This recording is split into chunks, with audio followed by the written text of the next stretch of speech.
조용히 들리는 지혜자들의 말들이 우매한 자들을 다스리는 자의 호령보다 나으니라.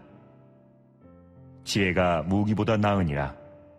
그러나 죄인 한 사람이 많은 선을 무너지게 하느니라. 오늘 생명 양식은 전도서 9장 11절부터 18절까지의 말씀입니다.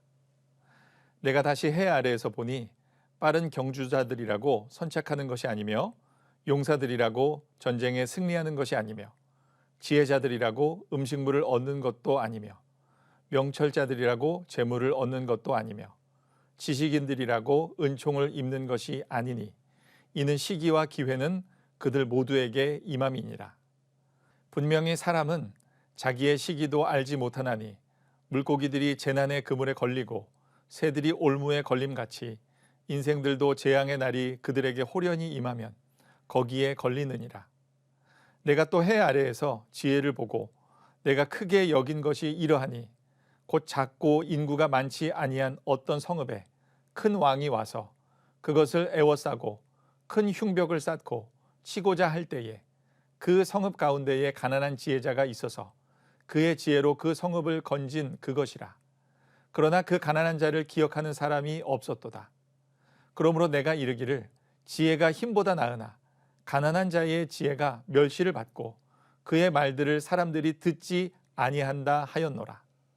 조용히 들리는 지혜자들의 말들이 우매한 자들을 다스리는 자의 호령보다 나으니라. 지혜가 무기보다 나으니라. 그러나 죄인 한 사람이 많은 선을 무너지게 하느니라. 오늘 우리가 함께 읽은 이 9장의 말씀은 특별히 하나님의 절대적인 주권에 대하여 강조하고 있습니다. 11절로 18절까지의 말씀은 두 개의 주제로 나뉘는데 11절에서 12절까지 사람의 계획대로 인생의 일이 이루어지지 않음을 보여주며 13절에서 16절까지 가난한 지혜자가 멸시받고 있음에 대해서 설명해 주고 있습니다. 그리고 마지막 부분에서는 무기보다 강한 지혜를 소망해야 한다는 것을 결론으로 강조하고 있습니다. 전도자는 자신이 해 아래에서 관찰한 것을 본문 속에서 말하고 있습니다. 그는 빠르다고 해서 반드시 먼저 도착하는 것이 아니고 힘 있는 용사라고 해서 항상 전쟁에서 이기는 것도 아니라고 합니다. 또 지혜로운 자라고 해서 항상 음식물을 얻는 것도 아니고 명철한 자라고 해서 항상 재물을 얻는 것도 아니고 지식 있는 자라고 해서 항상 잘 되는 것도 아니라고 말합니다. 즉, 이 세상에서 능력을 가졌다고 해서 그것이 반드시 성공을 보장하는 것이 아니라는 것입니다. 우리는 잠시 남들보다 한두 걸음 앞서 간다고 인생의 모든 일에 있어서 승리하는 것이 아님을 알아야 합니다. 잠시 실패하는 듯한 상황에 놓일 수 있으나 성도는 그것으로 인하여 낭망치 말고 회복시키실 하나님의 은혜를 사모해야 합니다. 지금 내 앞에 상황이 끝이 아니며 앞으로 내 삶에 당신의 계획을 이루실 하나님의 선한 일하심을 갈망해야 할 것입니다. 때와 기회는 하나님이 주관하시는 것이지 결코 인간이 주관할 수 있는 것이 아닙니다. 그래서 전도자는 말하길 사람은 자기의 때도 알지 못하는 존재임을 분명하게 밝히고 있는 것입니다. 마치 물고기가 예상치 않은 그물에 걸리거나 새가 덫에 걸리는 것처럼 인간의 삶도 예상치 못한 일들을 만날 수 있다는 말입니다. 인간의 예상은 어떤 일에든 정확할 수 없습니다. 예상대로 되는 일도 있을 수 있으나 모든 일이 그렇지는 않습니다. 그러므로 모든 인간의 권세와 계획은 하나님의 주권 아래 있을 수밖에 없으며 모든 일의 시작과 끝에 하나님이 계시고 인간은 그 아래에서 그분의 왕이심을 겸손히 인정해야 하는 존재임을 알아야 할 것입니다.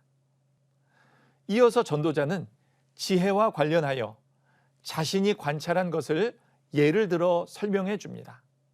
한 작은 성읍에 큰 왕이 와서 점령하고자 할 때 그 성읍에 가난하지만 지혜로운 사람이 그 성읍을 건져내었다고 합니다. 그러나 그 가난한 자를 기억하는 사람이 없었습니다. 그래서 전도자는 지혜가 권력보다 낫지만 가난한 자의 지혜는 멸시를 받고 그의 말이 무시당한다고 합니다. 성읍 사람들은 그의 지혜 자체만을 보지 못하고 그의 여건을 보았습니다. 그의 환경과 재정적 형편이 그의 지혜를 만들어주는 것이 아님에도 불구하고 사람들은 실력 있고 부자인 사람들의 말에 귀를 기울이게 됩니다.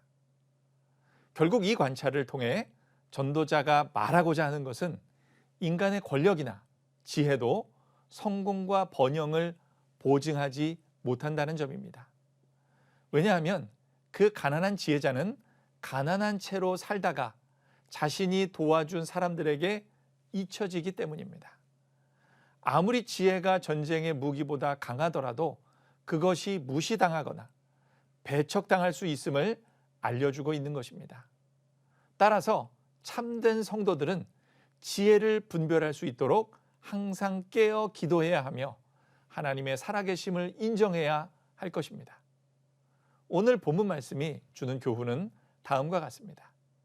첫째, 인간의 삶 속에서 볼 수 있는 크고 작은 일들에 지나치게 흔들리지 말고 모든 일의 결국에는 하나님이 계심을 겸손히 인정하는 성도들로 살아가야 할 것입니다. 둘째, 참 지혜의 분별력을 가지도록 기도하며 세상의 기준과 판단에 마음과 귀를 빼앗기지 말아야 할 것입니다. 셋째, 무엇이 사람의 정신을 세우고 교회를 강하게 하는 것인지 생각해야 합니다. 외모와 세상의 기준에 치우치지 말고 진정 교회와 가정을 세우는 것이 무엇인지를 깊이 생각하는 성도들이 되기를 소망합니다. 인간의 능력과 지혜는 우리의 성공을 보장하지 않습니다. 이것이 전도자가 관찰한 현실입니다. 그러나 우리가 살고 있는 세상은 우리의 노력으로 얼마든지 성공할 수 있다고 소리 높여 말합니다. 우리가 지식을 더 쌓으면 더 나은 삶을 살 수 있다고 말합니다. 전도자의 말에 따르면 이것은 틀린 말도 아니며 그렇다고 항상 맞는 말도 아닙니다. 그러면 우리는 어떻게 살아야 할까요? 먼저 우리는 우리의 삶이 하나님께서 주신 때를 사는 것임을 인정해야 합니다. 그리고 자신의 능력을 과신하지 말고 세상의 시끄럽고 어리석은 소리가 아닌 하나님으로부터 전해지는 참된 지혜의 소리를 들으며 살아야 할 것입니다. 그러므로 하나님의 주권에 사로잡힌 겸손한 신앙을 소유하여 오늘 하루를 지혜롭게 살아가시는 복된 성도들 되시기를 소망합니다.